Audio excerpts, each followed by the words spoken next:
Bonjour à tous et bienvenue dans cette nouvelle vidéo. Aujourd'hui, on va s'attaquer à cette fameuse barre, toolbar, ces petites macros que vous pouvez voir au-dessus là. Donc c'est des sortes de, ce que moi j'appelle, en tout cas dans mon jargon, des super raccourcis. Vous allez voir qu'on va gagner un temps énorme dans nos productions de musique. Bref, je vais vous expliquer où aller la chercher, comment la télécharger, comment l'installer, et ensuite on va bricoler un petit peu parce que vous allez voir, il va falloir, on fera les choses ensemble, pas à pas. Vous allez voir, c'est relativement simple, enfin c'est simple quand on connaît, parce que moi j'ai galéré au début, voilà, je vais pas vous le cacher, j'ai énormément galéré. Donc si je peux vous faire gagner énormément de temps, ça sera parfait. Voilà, avant de commencer cette vidéo, je tenais à vous rappeler que j'ai créé un petit profil Stream Deck qui vous permet, voilà, le Stream Deck, pour ceux qui connaissent pas, c'est un petit appareil avec des petites touches où c'est pareil, hein, c'est des raccourcis, vous appuyez dessus et ça lance un raccourci. Donc j'ai créé ce profil Stream Deck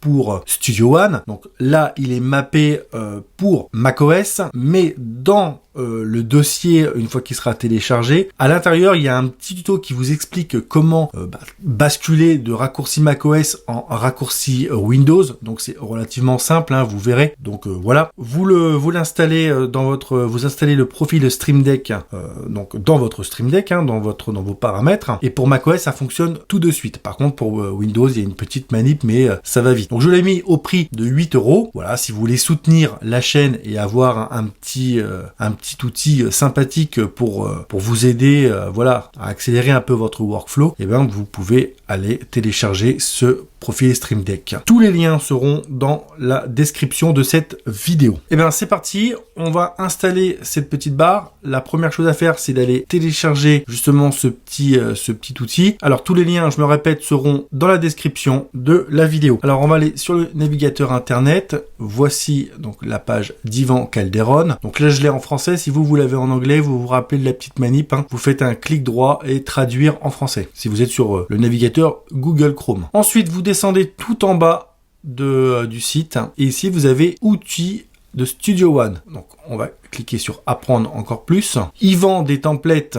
Enfin voilà, il vend des formations, il vend des templates, il vend plusieurs petits outils comme ça pour Studio One. Donc tout est en anglais par contre, hein. Ce qui va nous intéresser aujourd'hui, c'est ça, la barre de productivité pour Studio One. Donc elle est gratuite. Il y en a une autre il me semble, voilà. Il me semble maîtriser les pénoroles, accélérer. Donc je l'ai acheté, c'est super pratique. Si vous le voulez, je peux également vous faire une vidéo sur ça. Si par exemple, avant de prendre la décision de l'acheter, je peux par exemple, vous me dites dans les commentaires, si vous voulez une petite démonstration de cette barre-là, je vous le ferai. Et puis comme ça, si vous tentez de l'acheter, au moins comme ça, vous pourrez voir l'exemple avant de prendre votre décision. Vous me dites tout ça dans les commentaires si ça vous intéresse. Vous me dites, voilà Christophe, ça m'intéresse d'avoir un petit tuto sur cette deuxième barre de macro, hein, qui est plutôt orientée composition, de l'aide à la composition. Donc vous me le dites. Nous aujourd'hui, ce qui nous intéresse, c'est ça, c'est la barre de productivité pour Studio One qui est gratuite. Et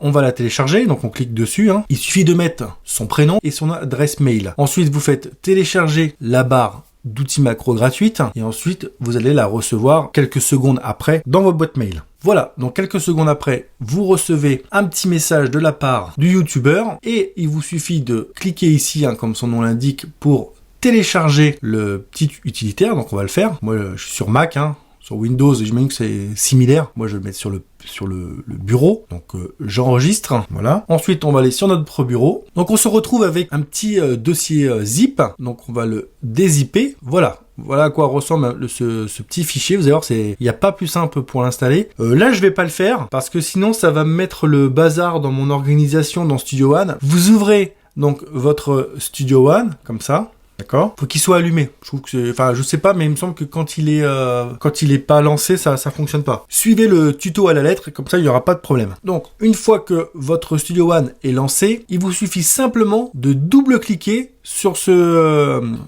petit fichier là. Je me répète, hein, je le fais pas pour pas que ça me mette le bazar dans mon PC. Mais vous double-cliquez sur ce fichier. Et voilà, c'est fini, c'est installé. Vous pouvez soit le sauvegarder quelque part si vous voulez le garder ou le supprimer, voilà, vous faites ce que vous voulez. Bref, en tout cas, il est installé dans Studio One et il sera affiché ici. Alors, si jamais c'est pas le cas, c'est que votre barre de macro est fermée, donc il suffit de venir cliquer ici pour l'ouvrir. Alors je sais pas, peut-être que vous, ça sera un truc dans ce genre-là. On recommence, comme si on était en contexte. Vous venez déplier, hop, votre petite partie macro. Et ensuite, ici, là, sur cette partie gauche, sur la petite flèche, là, vous venez choisir donc Productivity TB 1.3.1, donc c'est celle qu'on vient de télécharger. Et voilà, vous avez votre barre qui est affichée en haut. Alors voilà, donc plusieurs petites choses. On va pas voir une par une. Je vous laisse, une fois que tout ça s'est installé, que je vous ai expliqué les bases et les modifications qu'on va voir après, je vous laisse explorer par vous-même, d'accord? Mais voilà, c'est assez simple à comprendre. Maintenant, c'est en anglais. Alors, si vous voulez vous embêter, vous pouvez tout traduire en français et les renommer. Si vous voulez vous y retrouver, il n'y a pas de souci. Mais bon, voilà, c'est assez simple. Là, par exemple, pattern. Hop, je clique dessus, hop, on sait que c'est pour insérer une pattern, voilà, c'est relativement assez simple à comprendre. Bref, je vais pas m'éparpiller, on va rester concentré sur cette barre. Alors, des petites modifications à faire quand vous l'aurez téléchargé. Alors, par exemple, on va créer une piste instrument. Donc là, on va mettre, hop, un VST comme ça, hop, au hasard. Voilà, donc là, j'ai créé une piste instrument avec un VST et je souhaite y mettre un EQ. Voilà, imaginons que j'ai composé... voilà, mes notes de musique, tout ça, machin, et que je veuille mettre un EQ. Donc je vais venir ici, et vous cliquez dessus, et hop, vous avez votre EQ qui se lance, et qui vient bien se mettre, regardez bien, qui vient bien se mettre en insert dans la piste sélectionnée. Alors, il y a une chance sur deux, je vais le retirer, il y a une chance sur deux, pour que ça ne fonctionne pas, vous, quand vous allez l'installer une première fois. Ça va vous mettre un message d'erreur. Ne vous inquiétez pas, je vais vous faire voir la petite manipulation à faire, pardon. Il suffit de venir ici, de faire un clic droit, de faire menu éditer, d'aller sur Pro EQ4, là par exemple, Pro EQ4, pardon, de faire un clic droit, d'éditer donc la macro, on va appeler ça comme ça. Et ici, dans piste, ajouter un insert au canot, c'est bien ça, ajouter un insert au piste canot, vous double-cliquez, d'accord?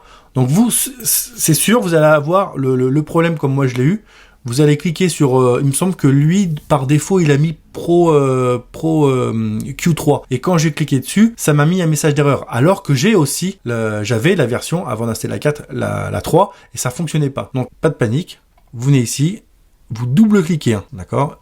Hop, je double-clique. Et ici, vous venez chercher votre EQ. Là, en l'occurrence, le Pro Q4. Vous venez le choisir. Et une fois que vous cliquez dessus, il va se mettre là. Vous faites OK. Ensuite, moi, pour une histoire que ça soit bien organisé pour que je m'y retrouve, et je vous incite vraiment à rester organisé le plus possible, je renomme bien ma macro. Donc là, c'était un 3 avant. Là, je l'ai remplacé par le 4. Donc maintenant, je peux faire OK. Et ici, je double-clique pour changer le nom du menu, là, enfin, de la petite touche, là, le petit onglet. Et là, c'était 3 comme ça à l'origine, hein, d'accord? C'était comme ça. Donc là, je veux mettre 4 parce que j'ai la version 4. Hop, je viens mettre 4. Et je fais entrer. Voilà, donc il y a ça, il y a cette petite manipulation à faire. Donc là, je recommence. Alors, attendez, je vais hop, afficher mes inserts. Donc, je sélectionne ma piste sur laquelle je veux insérer mon EQ. Je viens ici sur EQ, Pro Q4, et hop, tout est nickel. Il est dans les inserts, il est ici. Voilà. Donc, peut-être que pour vous, ça fonctionnera directement, peut-être pour les utilisateurs de Windows, par exemple. Mais en tout cas, pour Mac, il y a cette petite manipulation à faire. Alors, on peut essayer de voir un autre exemple. Alors, il y a quoi d'autre? Par exemple, voilà. Vous voyez, par rapport au niveau de la saturation. Moi, je n'ai pas le VST Decapitator. D'accord? Je l'ai pas. Donc, vous voyez, quand je vais cliquer dessus, ça va m'ouvrir, je ne sais pas pourquoi. Ah oui, d'accord. Ça m'ouvre. Tac. Alors, on va supprimer ça. C'est de ma faute. Hop. Tac. Vous êtes là, vous voulez mettre un, on recommence. Alors, saturation, je n'ai pas le Decapitator. Donc, quand je vais cliquer dessus, ça va me faire une fenêtre comme ça, un peu bizarre, parce que je n'ai pas le VST. C'est là que vous allez pouvoir le modifier. Donc, allez dans, alors on va le supprimer pour pas que ça mette le bazar. Pensez à supprimer quand il y a des petits trucs comme ça d'erreur. Hop. On retourne sur saturation, on fait un clic droit, menu éditer. Dans Decapitator, pareil, on fait éditer macro. On vient double-cliquer ici là sur cette rangée là de chiffres là où il y a marqué ajouter un insert au canot. Hop, et je sais pas, alors par exemple on va mettre quoi là? Et ben on va mettre, tant qu'on est là on va mettre hop, Saturne 2. Je fais OK, voilà. Ici on reste organisé, d'accord? Donc on va mettre Saturne 2. On va faire un petit copier-coller des familles. On fait OK, on fait oui. Ici dans saturation, on revient faire menu, éditer, décapitateur, vous vous rappelez, on double-clique, on fait un petit CTRL V, ça marche pas, ça m'a mis le site, super. Donc on le nomme à la main. Et non, il veut pas me le prendre décidément. Alors, hop. Oh, mais il existait déjà. C'est pas grave, ça en fera deux. Donc, maintenant, j'ai retiré Décapitator de mes macros que je n'avais pas dans mes VST. Donc maintenant, je vais mettre une saturation. Je vais dans saturation, Saturne 2, et voilà, ça fonctionne. D'accord? Je pense que vous avez compris la petite gymnastique qu'il y a à apprendre pour modifier les petits onglets qui ne fonctionneraient pas. Hein. D'accord? On pourrait faire plein d'exemples encore, voilà, mais je pense que vous avez compris. Donc, c'est simple. Alors, on peut ajouter, on peut accumuler les effets, hein, parce que d'ailleurs vous m'avez vu effacer un effet puis en rajouter un. Non, on peut en mettre plein. Hein. Là par exemple, j'ai le Saturne qui est lancé, mais si je veux rajouter un EQ, il n'y a pas de souci. Hein, je vais sur EQ, EQ4, hop, vous voyez, ça vient s'additionner, se rajouter dans mes inserts, d'accord? Donc, vous pouvez en ajouter autant que vous voulez. Maintenant, comme vous avez pu voir dans mes autres vidéos, j'ai ma barre personnalisée qui est ici, mais qui, à la base, part de celle-ci. Hein. Vous voyez, il y a des choses qui se sont rajoutées. Donc ça, c'est moi qui les ai rajoutés manuellement. Et là, on va voir maintenant comment rajouter et personnaliser justement cette barre. Donc, on va supprimer cette piste, on n'a plus besoin. Donc là, pour l'exemple, on va travailler, je pense, sur celle qu'on vient de télécharger, ça sera plus simple. Donc, vous voyez, par exemple, là, juste pour vous faire une petite démo là en quelques secondes, j'ai besoin de drums, par exemple. Et ben, au lieu d'aller chercher, parcourir, aller dans Presonus, aller chercher mon impact, le prendre, le glisser, qui est, je vous l'avoue, déjà très rapide, mais pour gagner encore plus de temps, eh ben, je suis sur ma timeline, je vais dans Drums, je vais ici, je vais dans Impact XT, et voilà, j'ai mon Impact XT. En à peine un petit mouvement de rotation avec ma souris, un clic, j'ai mon drum pad qui est prêt à fonctionner. Vous voyez, donc c'est vraiment pratique. Je vais vous refaire voir je vous remontre l'exemple. Donc je supprime. Donc je suis ici, je veux créer ma partie rythmique de mon morceau. Je lève un tout petit peu ma souris, drums, impact, voilà. Aussi simple que ça. Et ça, vraiment, quand j'ai découvert ce genre de barre super raccourcie, alors c'est pas le vrai nom, hein, c'est moi qui donne ce nom-là, mais cette barre de super raccourci, j'ai dit, ah ouais, franchement, ça va m'améliorer mon workflow, c'est un truc de fou. Alors même si je continue encore actuellement à utiliser énormément Ableton, j'avoue que c'est des choses comme ça que j'aimerais voir sur live et que, non, c'est pas disponible. Vous voyez, je fais une petite parenthèse à notre tuto.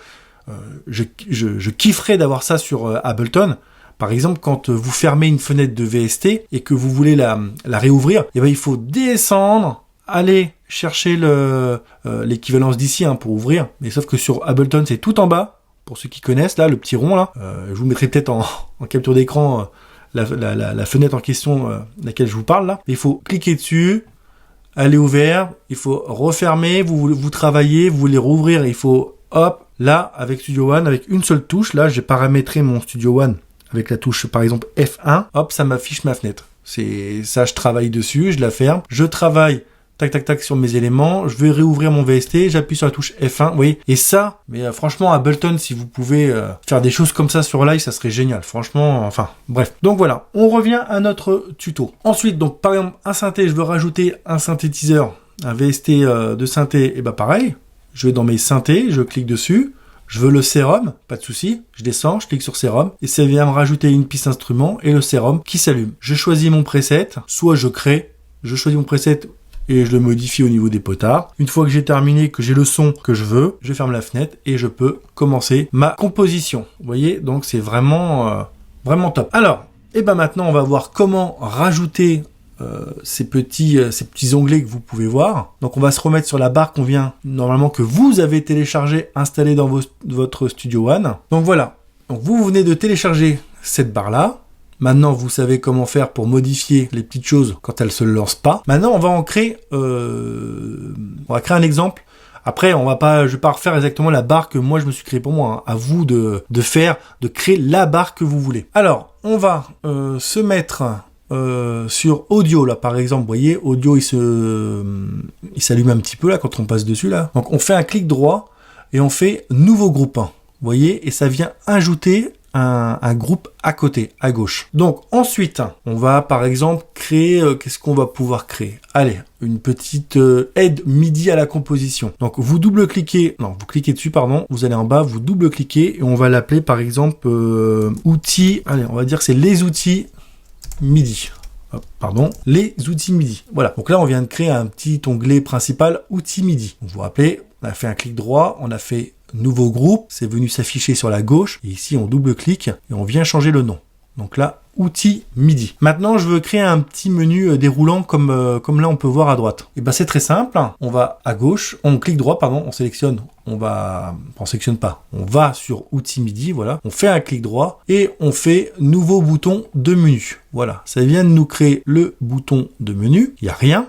Encore, on va rajouter maintenant, un petit, donc c'est éditer menu, voilà. Donc quand on vient ici dans le vide, cliquer sur menu éditer, on arrive sur la page. Donc ici, tout en haut, on va remettre, on va mettre midi, on va juste mettre midi. Une fois que tout est comme ça, on revient cliquer ici, faire un clic droit, encore menu éditer, et ici, vous voyez, vous avez éléments de menu, vous le sélectionnez, une fois qu'il est en bleu comme ça, vous voyez là il est gris, là quand je le sélectionne il est en bleu, vous faites un clic droit et vous faites assigner, vous allez sur assigner et ensuite sur nouvelle macro, et là nous allons pouvoir attaquer le paramétrage de la personnalisation de la barre. Donc maintenant on va créer notre première commande. Donc là, on va vouloir, donc là, c'est les outils MIDI. Donc par exemple, on veut faire un raccourci pour lancer un Scaler 2. Donc c'est un petit outil qui sert pour l'aide à la composition d'accords. Et ben, on va tout d'abord, parce qu'il me semble que Scaler, oui, ça s'ouvre comme une piste instrument. Donc on va ajouter une piste. Donc on va bien mettre ajouter une piste. Vous voyez, là, ici, ajouter une piste d'instrument. Il va falloir le mettre à droite. Donc, deux possibilités. Soit vous appuyez sur ajouter, et ça vient se mettre à droite. Soit vous double-cliquez, et ça vient aussi se mettre à droite. C'est comme vous voulez. Là, pour l'exemple, pour le côté visuel, je vais faire ajouter, retirer, normalement, je ne vais pas le faire, mais bon, je vais faire ajouter manuellement. Enfin, vous voyez, cliquez sur ajouter pour que les gens, comprennent bien. Mais si vous double-cliquez, ça fonctionne aussi. Donc ça, c'est notre première commande. D'accord ? Donc pour rappel, quand vous allez cliquer sur une option, là-haut de la part, en fait, ça va lancer une succession de... un peu comme un Stream Deck au final. Ça va lancer une succession de raccourcis clavier, mais eux, ils appellent ça macro. Donc là, ça va nous ajouter une piste ici d'instrument. Ensuite, la piste d'instrument, elle va être vide. Donc, il va falloir lui donner l'information de qu'est-ce que vous voulez mettre dans cette piste d'instrument. Donc là, il va falloir faire ici, mettre, du coup, ajouter. Donc, c'est ajouter un instrument, du coup. Ajouter un instrument aux pistes sélectionnées. Donc, ça veut dire que là, il va y avoir la piste qui va être créée et donc sélectionnée. Et ensuite, on va lui ajouter un instrument aux pistes sélectionnées. On fait ajouter. Vous voyez ? C'est une suite de sortes de raccourcis. Et pour finir, ça c'est pas obligatoire, mais bon, je vous le conseille, c'est d'afficher, alors hop, l'éditeur, ici, afficher l'éditeur d'instruments, on fait ajouter, et là vous voyez, donc ça va me créer une piste instrument vierge sans VST. Ensuite ça va me mettre un VST, là en l'occurrence, après on va le mettre, ça va me mettre Scaler 2. Ensuite, pour finir, ça va m'afficher le VST à l'écran, d'accord? Donc le titre, on va l'appeler Scaler 2. Et une fois que tout ça est bien paramétré, on va faire OK. Donc là, regardez bien, il faut qu'il y ait ces 3 commandes. Piste, ajouter une piste d'instrument. Piste, ajouter un instrument aux pistes sélectionnées. Donc là, vous pouvez agrandir si vous voulez. Hop, voilà. Ajouter un instrument aux pistes sélectionnées. Et ensuite, au niveau de la console, afficher l'éditeur d'instruments. Et bien, renommer votre macro en Scaler 2. Donc une fois que vous êtes comme dans la même configuration, ah non, on vient d'oublier quelque chose d'important, sinon ça n'aurait pas fonctionné. Il faut venir ici, là, dans ajouter un instrument aux pistes sélectionnées, il faut lui dire, bah oui, mais qu'est-ce que vous voulez lui mettre? Donc il faut double-cliquer. Vous voyez? Donc ça, par contre, j'avoue que c'est pas très clair, quand on connaît pas la manip. C'est à cause de ça que j'ai passé énormément de temps à trouver comment faire, parce que une fois que vous êtes là, c'est pas indiqué. Enfin, à moins que vous compreniez au premier regard, comme ça, à première vue, mais moi, au début, je me dis, mais la clé, on fait comment? En fait, il faut le savoir, il faut sélectionner et double-cliquer. Et là, on va chercher notre VST. Donc là, on crée un raccourci pour Scaler 2. Donc on va aller le chercher. Donc plugin boutique, voilà, il est là. Scaler 2. Et vous faites OK. Et là, vous voyez, il vient de se mettre ici avec des lettres et des chiffres un peu bizarres. Donc une fois que tout ça est bien réglé, d'accord, vous avez bien renommé votre macro, Scaler 2, ajoutez votre piste d'instrument, ajoutez un instrument aux pistes sélectionnées, affichez l'éditeur de console et que vous avez bien sélectionné, enfin vous avez bien pointé bien sur le VST Scaler, vous faites OK. Voilà, donc là on va fermer ça. Maintenant, vous êtes en train de, enfin vous lancez votre Studio One, votre session de Studio One. Vous n'avez pas d'idée aujourd'hui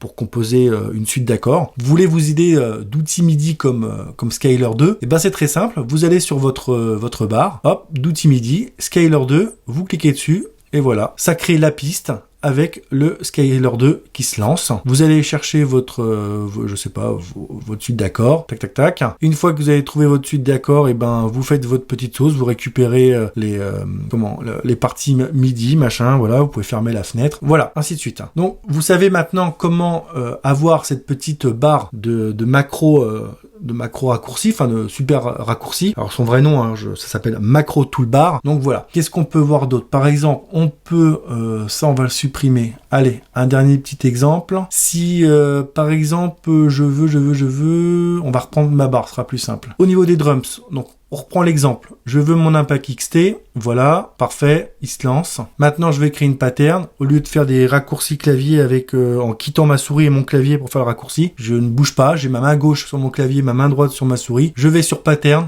hop, insérer pattern, et voilà. Ensuite, j'ai plus qu'à le boucler, à faire un E sur mon clavier pour rentrer dans l'éditeur de pattern. Vous voyez, donc c'est très simple. Je vous refais voir la manipulation. Vous pouvez même vous amuser si vous voulez mettre un chrono et à comparer avec d'autres dos. Non, je dis pas ça parce qu'après on va rentrer en guerre. Alors, donc une fois que vous êtes ici, drums, Impact XT, je veux créer une pattern, hop, voilà.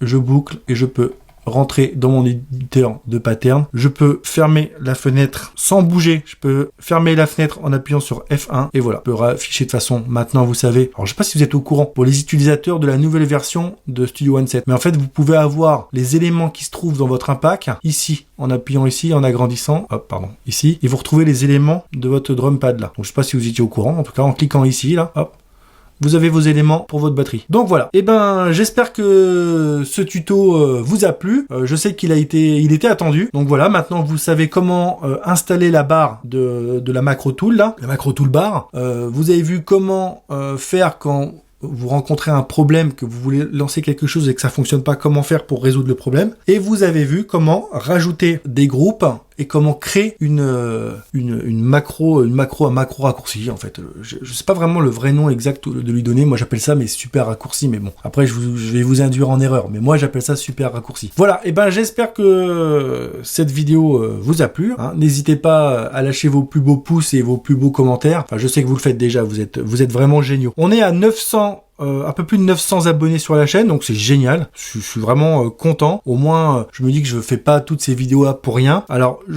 comme je l'ai déjà dit dans un live sur Facebook, quand on arrivera au fameux palier des 1000 abonnés, je vais organiser un petit jeu concours pour vous remercier, où je vais vous faire, alors je vous le dis là à l'avance, je vais vous faire gagner un contrôleur pour Studio One. Oui, vous avez bien entendu, je vais vous faire gagner un contrôleur pour Studio One. Je ne sais pas encore si je vais vous faire gagner le Atom ou le Atom SQ, mais en tout cas, arrivé à 1000 abonnés, je vous fais gagner un de ces contrôleurs pour Studio One. Voilà, et ben n'hésitez pas à vous abonner, à lâcher des petits coms comme vous faites déjà, et puis des petits pouces. Et puis et ben moi je vous dis à bientôt pour une nouvelle vidéo sur Studio One. Allez, salut.